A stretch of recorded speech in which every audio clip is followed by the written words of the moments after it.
Thank you very much. So many thanks for the invitation. I'm very happy to present my work here today. So it's a joint work with Dominique Baril-Tremblay and Lucie Ménager. And it's entitled The Social Value of Information in Times of Epidemics. Okay, sorry.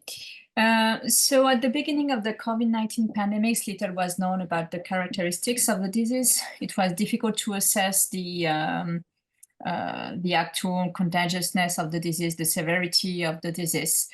And at the same time, many governments in the world engaged in communication. For instance, in France, Jérôme Salomon, the head of the health authority, announced the number of new cases of deaths every day on TV. So, of course, this effort in communication was made in order to justify the containment measures, but another objective was also to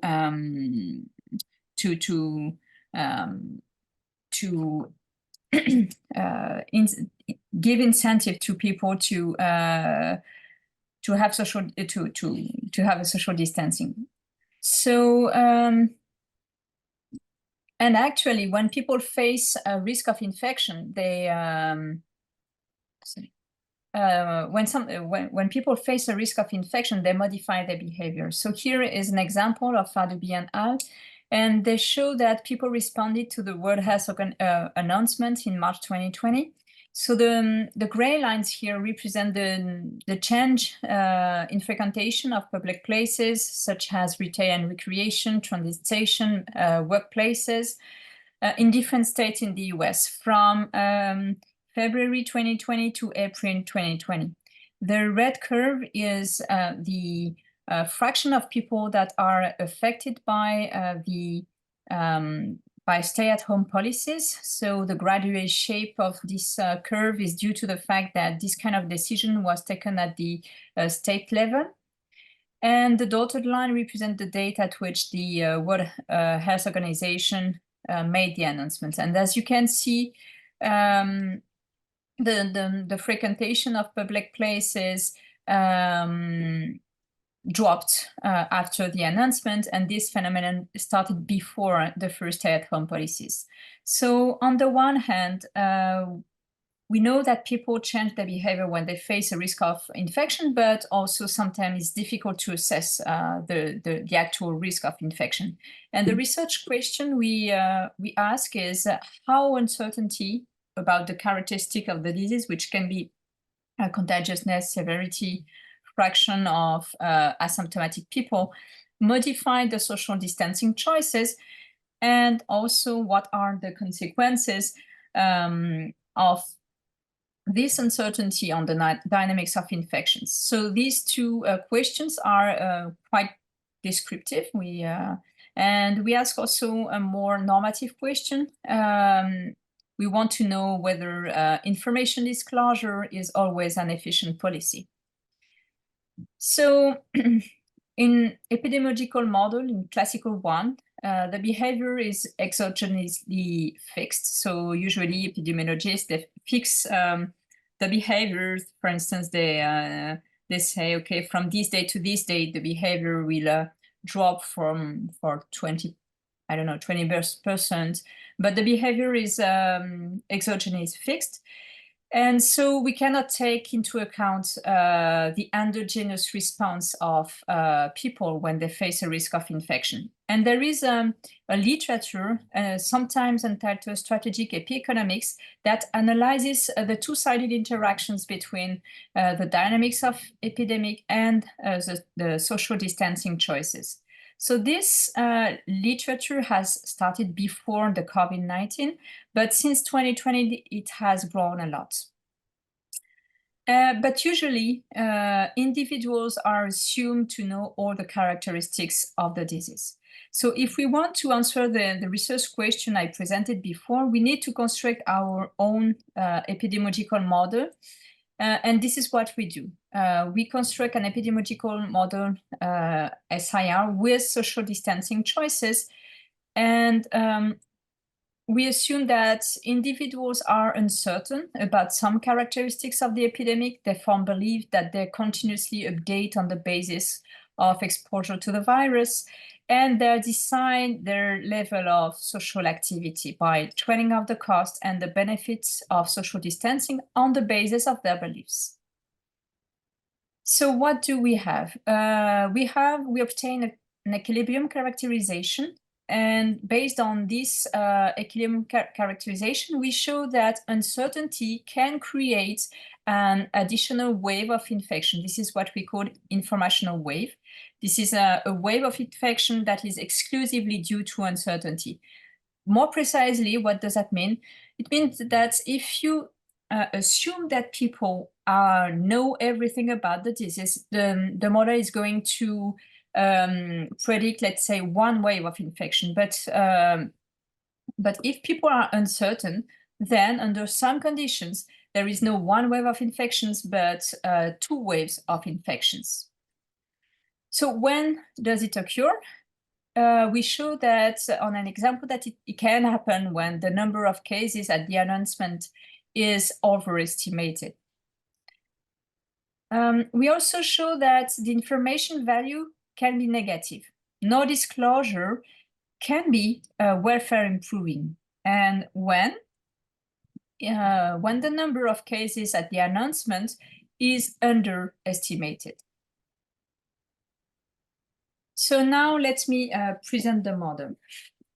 So it's a continuous time model. Capital T is the date at which the vaccine arrives. So the assumption is that after capital T, there is no new infection.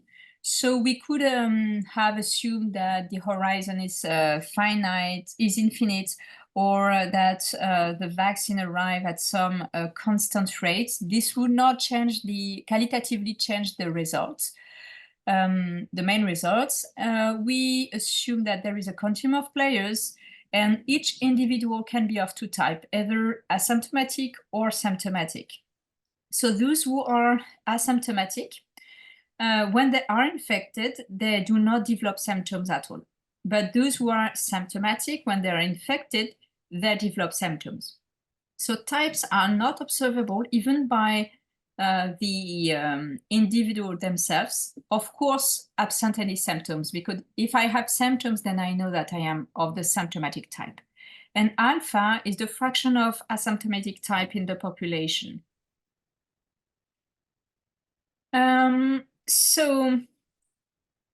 Okay, sorry. So the epidemiological model is this one. So at each point in time, the population is divided in groups that is called compartment by epidemiologists according to their health status. So the first group is the group of susceptible. There is a fraction ST of them in the population at day T. And they are the people who have never been infected by the disease. When they are infected, they move to another compartment, which is called the compartment of infected individuals. And this compartment is divided into subgroups, the one of asymptomatic infected. And so there are those who have no symptoms. And the group of symptomatic infected, okay, so which is this one. And people recovered at some rate, gamma, or when they have symptoms, they can also die.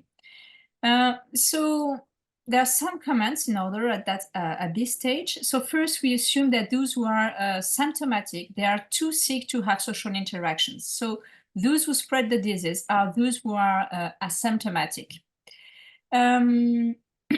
So for this reason, I'm going to call them the contagious individuals.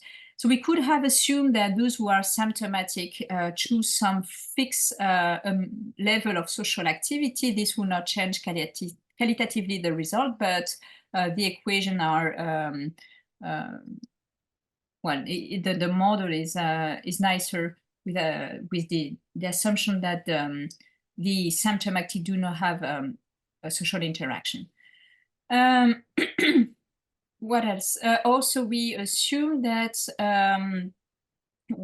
the immunity is acquired. So this means that when somebody is recovered, then he stays in this compartment.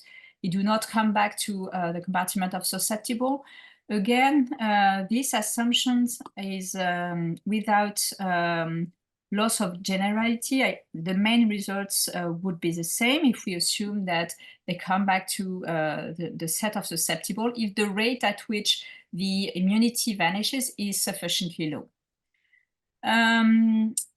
Also, another simplifying assumption is that there is no pre-symptomatic. Pre-symptomatic individuals are those who are asymptomatic, they are infected, they have no symptoms, but they will develop symptoms in the future. So again, when people are myopic, which is the assumption we will make in a part of the paper, this would not change a lot the model. So qualitatively, the result will stay the same. Okay, so this is the epidemiological model. And what is the variable of choice? So the variable of choice is the level of social activity chosen by individuals who have never developed symptoms. It's key IT, so it belongs to 0, 1. So whenever key I takes a value 1, this means that people choose a normal social activity. So given a strategy profile, we can deduce the average social activity of those who are susceptible, which is denoted by K bar ST. And we can also deduce the average social activity level of those who are infected asymptomatic, K bar AT. So with these notations, we can write the mass of newly infected at day T, which is given by this expression. So the blue part is the classical mass of newly infected individuals in the SIR model with exogenous, that is when people do not choose a level of social activity. And the red part is the behavioral response of the population to the risk of infection. It's the reduction of this mass of newly infected individuals due to the fact that they choose to lower their social activity. So let me interpret this this expression, and for a moment, let me reinterpret K as the probability that I choose to have social interactions. And let me compute the probability that a susceptible individual is infected on T plus dt. So in that kind of model, the assumption is that people are matched at each date with somebody else in the population according to a uniform distribution. So the probability that the susceptible player I is matched with somebody who is contagious is just equal to the fraction of people that are contagious at day T, so it's 80. But for the interactions to take place, we need that both players choose to have social activities, which occurs with this product. So so A times K bar A times K I is just you can interpret this product as the probability that an interaction between I and a contagious individual takes place. And beta is the instantaneous probability of being infected. So beta measures the contagiousness of the disease. So this is the individual risk of infection, and we can obtain the aggregated risk of infection as this integral over the people that are susceptible. So this is going to give you the expected number of newly infected individuals. And since we have a continuum of players, then this expectation is just equal to the mass of newly infected individuals at day T. Okay, so given the strategy profile, Given initial conditions, so the initial conditions gives you the number of susceptible at date 0, the number of infected at date 0, the number of recovered at date 0, and the number of deaths at date 0. The compartments I showed before evolve according to this differential equation system. So here you can see that the variation of the pool of susceptible is equal to the mass of newly infected, and these newly infected will be so a proportion alpha of them are going to enter in the compartment of infected asymptomatic, and a proportion of 1 minus alpha are going to enter in the compartment of infected symptomatic. And here is the minus gamma alpha is the proportion of people that that leave this pool. This is the proportion of people that that recover. Okay, so what we call an epidemic, it's a vector of initial conditions, C omega, and parameters beta, so the contagious, the parameter that measures the contagiousness of the disease, alpha, the parameters that measures the proportion of people that are asymptomatic, nu, which measures the rate at which people die, etc. So what we call an epidemic is just a vector that summarizes all the characteristics of the disease. So what about the individuals? So as I told you, they have uncertainty, but actually they have two kinds of uncertainty. They do not know their own type. As I said before, they do not know whether they are asymptomatic or symptomatic, absent developing symptoms. And PT omega is the belief at T of being of the symptomatic type conditional on omega.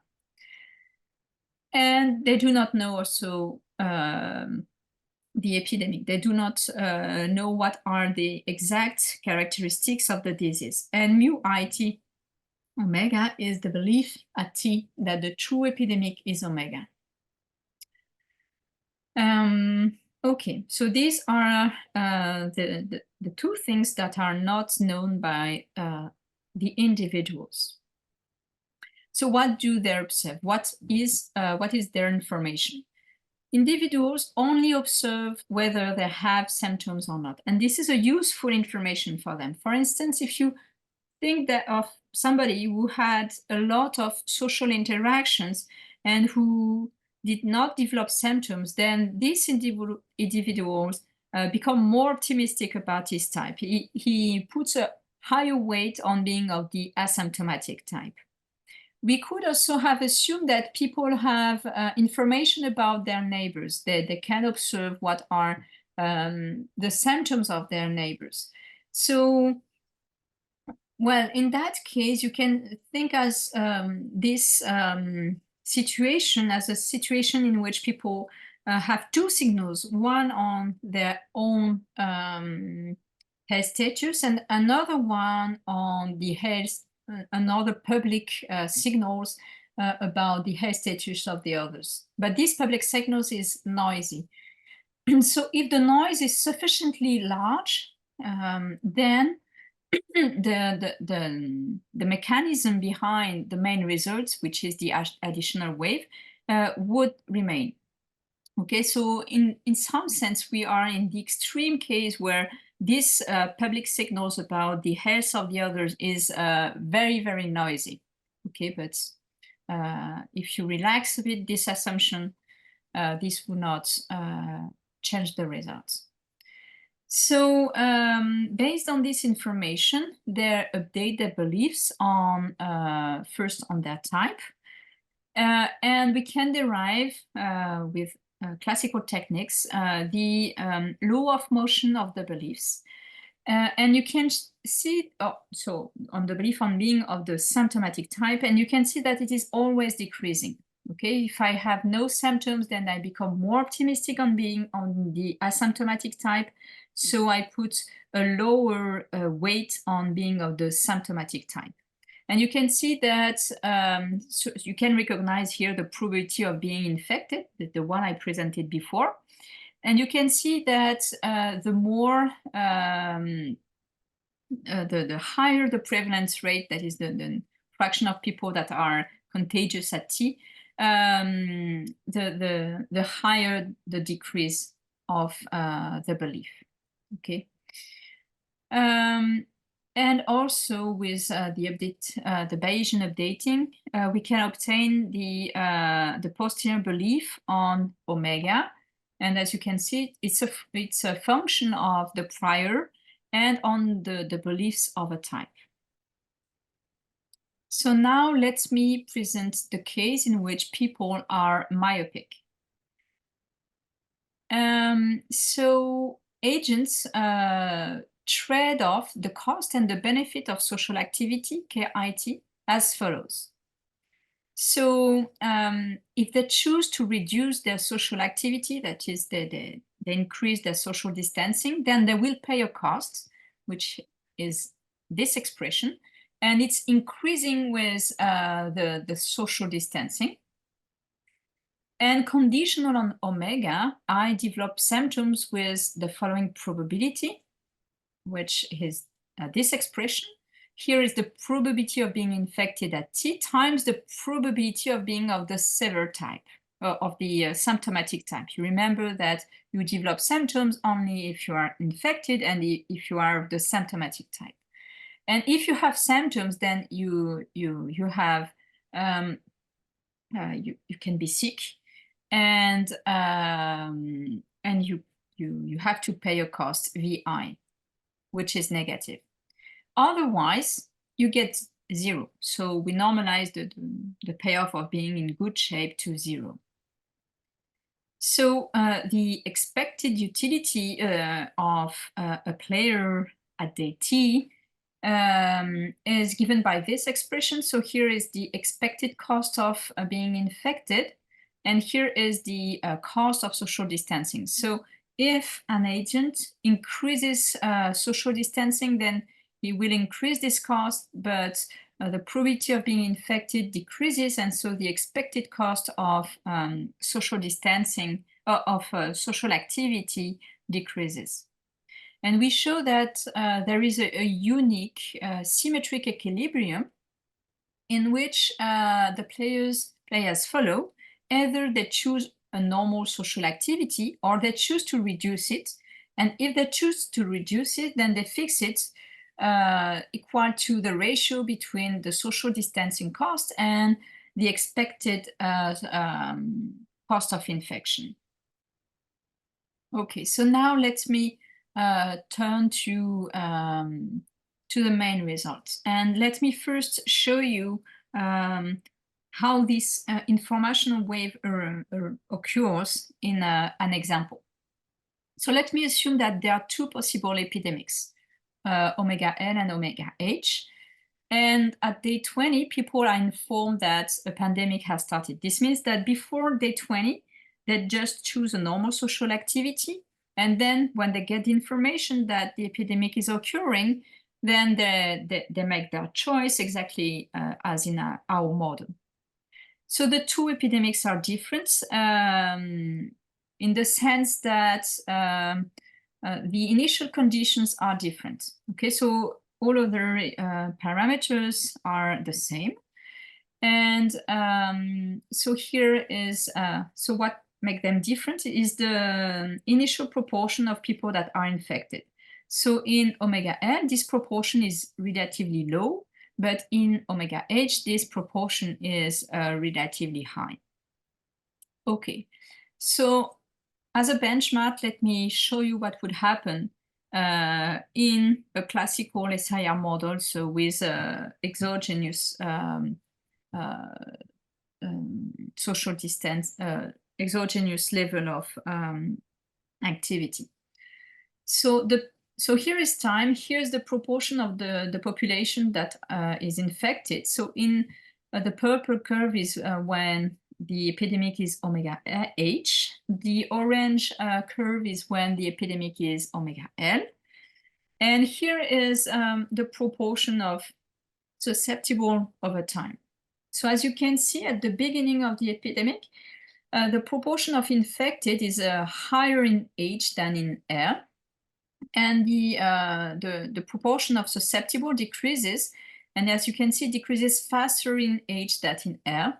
And so the herd immunity level is going to be reached before will be reached earlier in age than in air. So at the herd immunity threshold, this means that when the herd immunity threshold is reached, this means that the pool of susceptible is relatively low, so that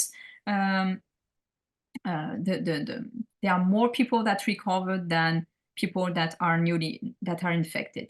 So the peak of the peak of infection is reached when the herd immunity threshold is reached, and so after this, when it's after the herd immunity threshold is reached, then the fraction of people that are infected decreases, and you can see that after I think date let's say 50, there are more people that are infected in L than in H. Okay. This is because the pool of susceptibles have reduced faster. So now another benchmark case is when agents know the epidemic. They know that whether they are in omega H or in omega N. So, and they play according to our equilibrium. So what would happen? So the peak would, in both epidemics, would be reached at the announcement date. Okay, so when they know that they face an infection risk, as you can see here, it's the social activity level. They choose to reduce their social activity level so that the number of infection cases decreases. And obviously, they decrease their social activity level. Well, the social activity level is lower in H than in L because you can see that the probability to meet somebody who is contagious is higher in H than in L. So they protect themselves more. But at some point in time, approximately around date 90, there is a reversal. The social activity level is higher in H than in L. There are two reasons for that. The first reason is the same as before. This is because after date 90, the fraction of people that are infected is smaller in H than in L because the pool of susceptible has reduced a lot. And another reason is because of the beliefs. Because in H, when the epidemic is H, people know that they have been exposed to the virus a lot at the beginning of the epidemic, so they are more optimistic. If they have no symptoms, they are more optimistic about that type. So they take more risk because they believe that that they are not. They put a higher weight on being of the asymptomatic type. So for these two reasons, the social activity level is higher in H than in L. So now what would happen under uncertainty? Let's say that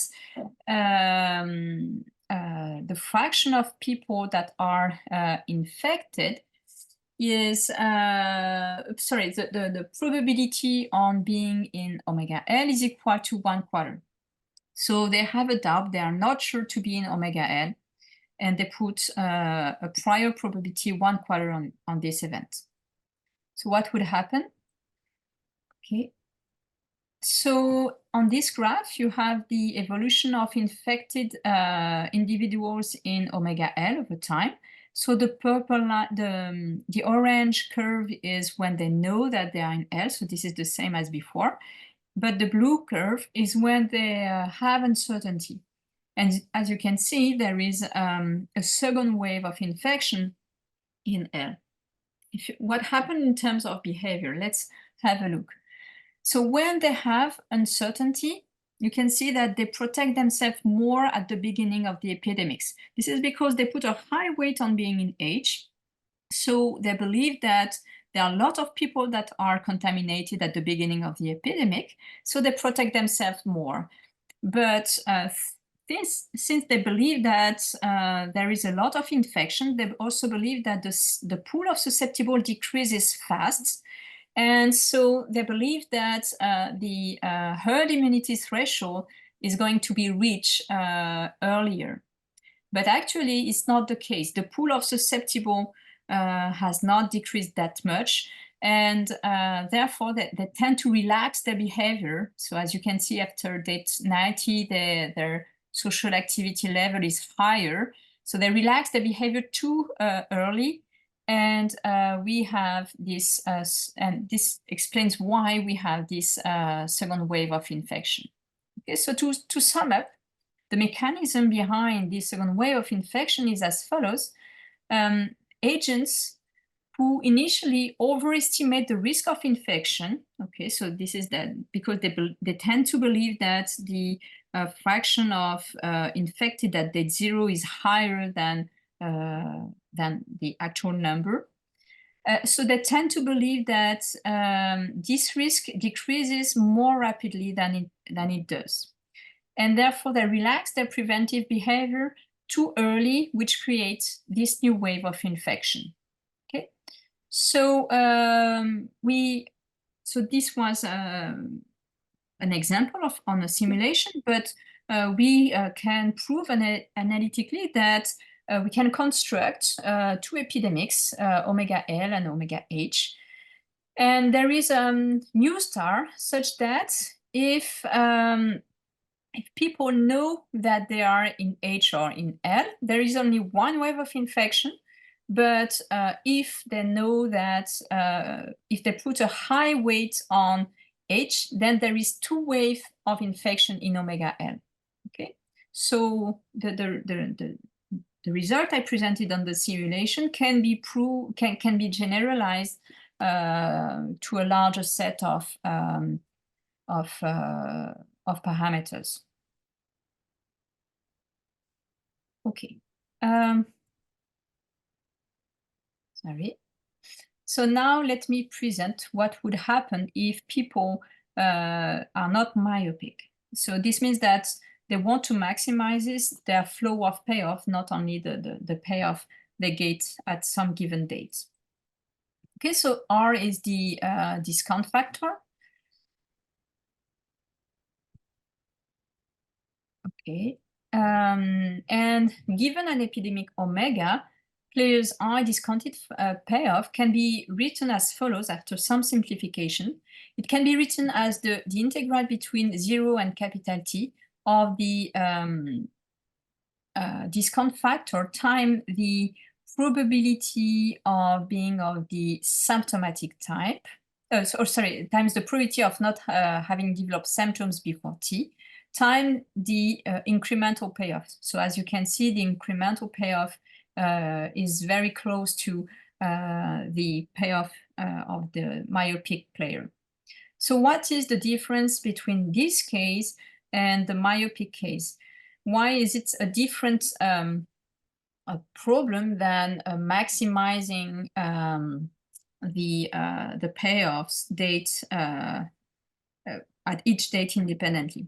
Well, the difference comes from the learning, because if I take if I have a high level of social activity and I have no symptoms, then I learn something about my type and become more optimistic about my type. And I learn also something about the epidemics, okay? Because if I believe that there are 2 epidemics, one that is very aggressive, one that is mild, if I have no symptoms, I'm going to put a higher weight on being on the mild epidemic, okay? So the problem, therefore, of the player, is going to maximize this expected payoff with respect to the state under the constraints on the law of motion of the beliefs due to this. This is because of this learning process. So maybe you may ask why there is a constraint on the beliefs of a type and no constraint on the beliefs over the epidemic. It's because if you remember, the posterior belief on the epidemic is a function of the prior, and of PIT. So if I know how PIT evolve, I know how the posterior on omega evolve. Okay, so in order to obtain the best response of the player, we need to solve this this dynamic maximization problem. So this is what we do. We use the Panthéon-Assas principle, and thanks to in order to obtain the best response analysis, and with this best response analysis, we derive conditions for a symmetric equilibrium. In particular, we show that any symmetric equilibrium is such that either people choose to have a normal social activity, or to reduce it, and again, they reduce it in a way that is equal to the fraction between, so in that case, the level of social activity is going to be equal to the fraction between the cost of social distancing and the expected cost of infection. So this expression is very similar to the one of the myopic player. The difference is that now we have this function psi, and this is the co-state variable of the Panthéon-Assas principle, and we show that it takes negative value.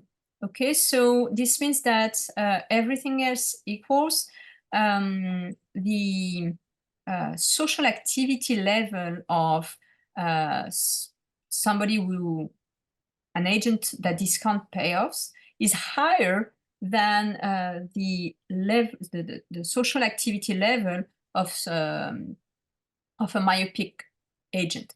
For why? So what is the reason? It's because of learning. Because when they go out, when they choose to have social activity, they have two kinds of benefits. The benefit of, well, they are happy to meet people, but they also have a learning benefit, which is captured by this co-state variable.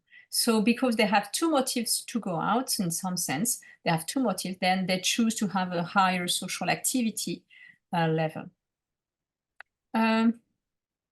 So maybe I can give some details about this maximization problem.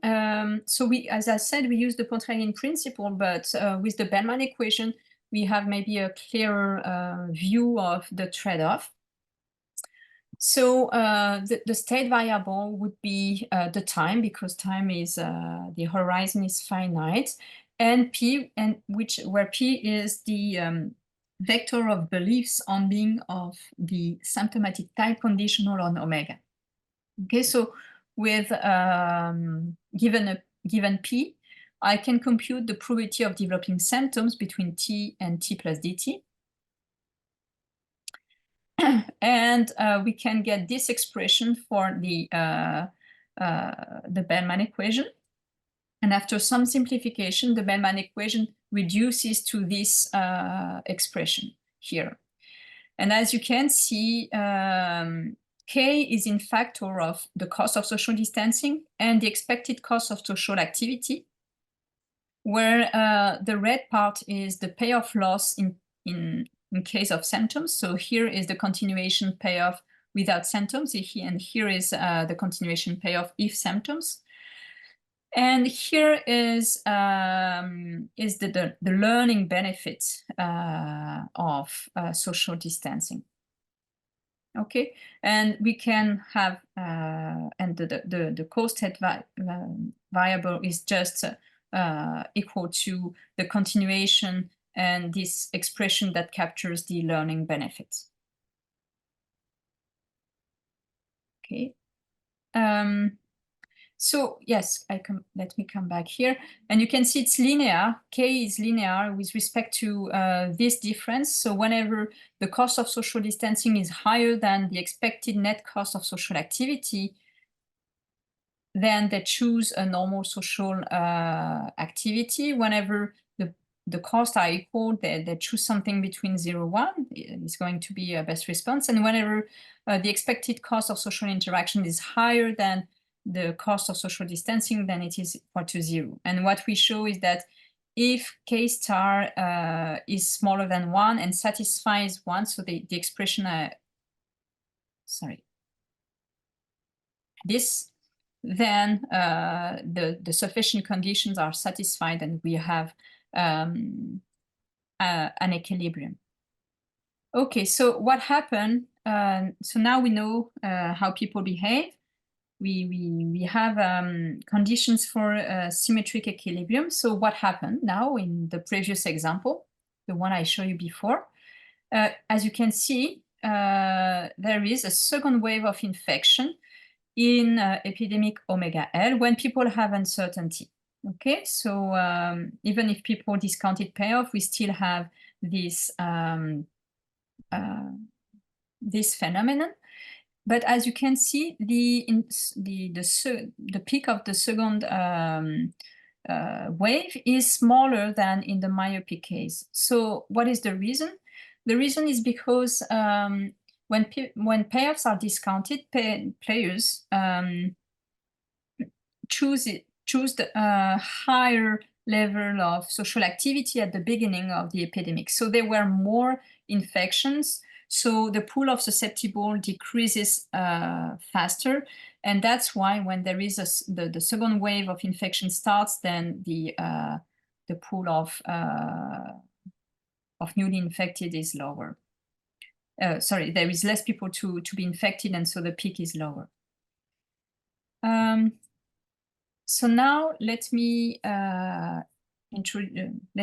go on the question about is it good or not to disclose information about the epidemic. So let's imagine that there is an authority who observe omega. So the authority knows everything about the disease, and it chooses a disclosure policy among revealing the true omega or disclosing no information. Okay, so let me show you what is the number of deaths in omega H with respect to different value of the prior. So when so here is the prior on omega L. So when it takes a value 0, this is the case where people know that they are in omega H. And here, therefore, here is the number of deaths when people know that they are in omega H. Here, if you compare here is the case where they put a probability 1/2 on being in L, in omega L, and 1/2 on being in omega H. And as you can see, the number of deaths is smaller when they have uncertainty than when they know the epidemics. Okay, so in that case, no disclosure reduces the number of deaths. So this result is obtained by the simulation on I presented before with the discount payoffs. Okay, so why is it good not to disclose information? Well, what we show, we have to look at the social activity to answer this question, because it's all about negative externality. When people choose to have social interactions, then there are negative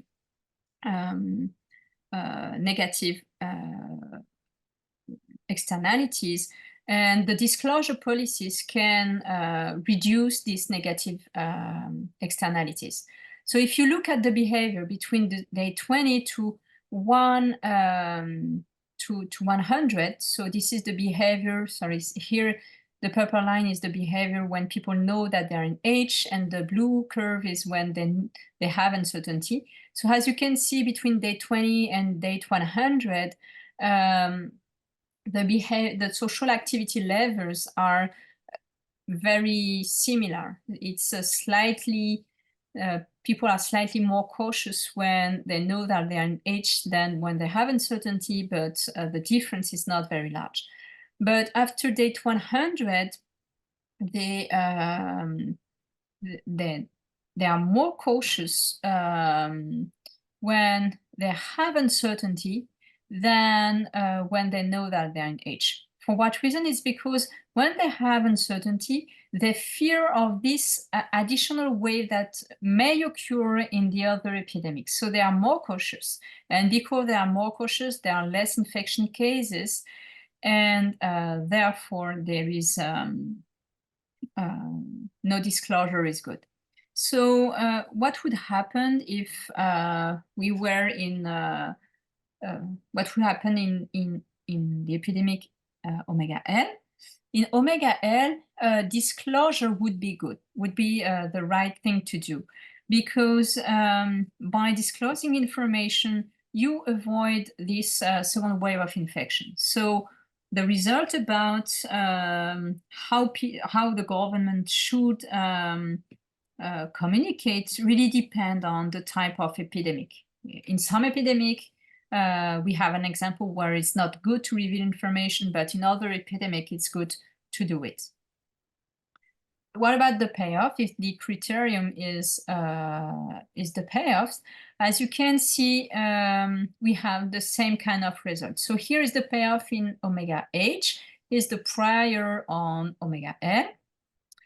And when the prior is low, when the prior is equal to 0, this is when people know that they're in H. They have a lower payoff than when they have uncertainty. So for instance, they put a probability 1/2 on being in H. So that when they have uncertainty about the epidemics. Okay, so even if the criterion of the government is the payoff, then no disclosure is good in H. Okay, so now let me go to the conclusion. So we introduce uncertainty in a SIR model in which individuals choose their social activity level. And we have the main result is that uncertainty about the characteristics of the disease may create an additional wave of infections. Especially, we have an example where it occurs when the number of cases at the time of the announcement is overestimated. And we also, we showed that information disclosure may not be welfare improving. And in the example we had, it occurred when the number of cases at the announcement is underestimated. So also few avenue for future research. So maybe we explore two kind of disclosure. One in which you disclose everything at the beginning, one in which you disclose nothing.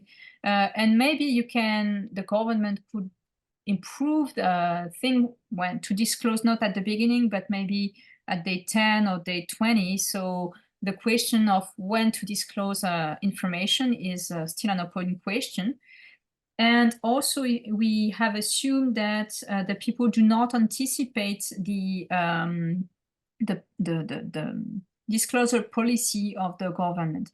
For instance, if they know that in omega H, the government do not disclose information, but at date 0, at the announcement date, but the government disclose information in omega L. If they do not receive any information, then they know that they are in the epidemics age. Okay, so no message would mean something if they anticipate the epidemic. In that case, the disclosure policy would have to maybe to be random, that they may disclose information at some rate in order to achieve a low number of infections. Okay, so thank you very much for your attention.